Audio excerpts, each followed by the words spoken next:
I am confused. Being philosophically consistent and being a very honest person, I'm sure you can tell me where God came from. And in addition, once you've told me where God comes from, please try to clarify how you can figure that a spiritual force can have an impact on a material universe to create it.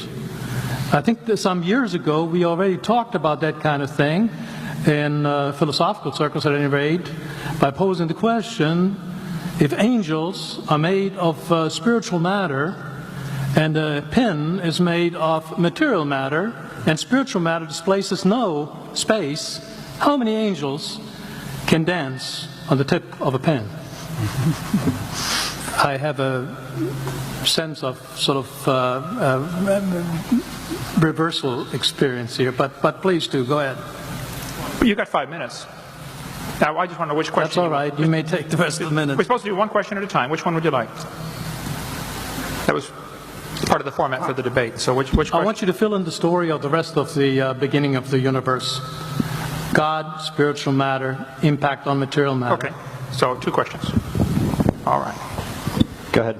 All right, your question, where did God come from, assumes that you're thinking of the wrong, obviously it displays that you're thinking of the wrong God, because the God of the Bible is not affected by time, space, or matter. If he's affected by time, space, or matter, he's not God. Time, space, and matter is what we call a continuum. All of them have to come into existence at the same instant, because if there were matter but no space, where would you put it? If there were matter and space but no time, when would you put it? You cannot have time, space, or matter independently. They have to come into existence simultaneously. The Bible answers that in 10 words. In the beginning, there's time. God created the heaven, there's space, and the earth, there's matter. So you have time, space, matter, created a trinity of trinities there. Just, time is past, present, future. Space has length, width, height. Matter has solid, liquid, gas. You have a trinity of trinities created instantaneously. And the God who created them has to be outside of them. If he's limited by time, he's not God. The guy who created this computer is not in the computer. He's not running around in there changing the numbers on the screen, okay? The God who created this universe is outside of the universe. He's above it, beyond it, in it, through it. He's unaffected by it.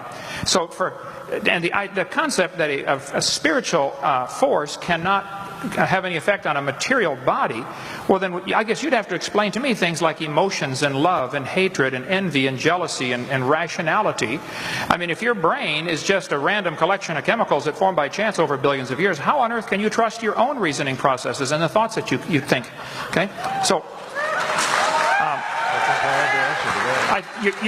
your question, where did God come from, is assuming a limited God. And that's your problem. The God that I worship is not limited by time, space, or matter. If I could fit the infinite God in my 3-pound brain, he would not be worth worshiping, that's for certain. So that's the God that I worship. Thank you.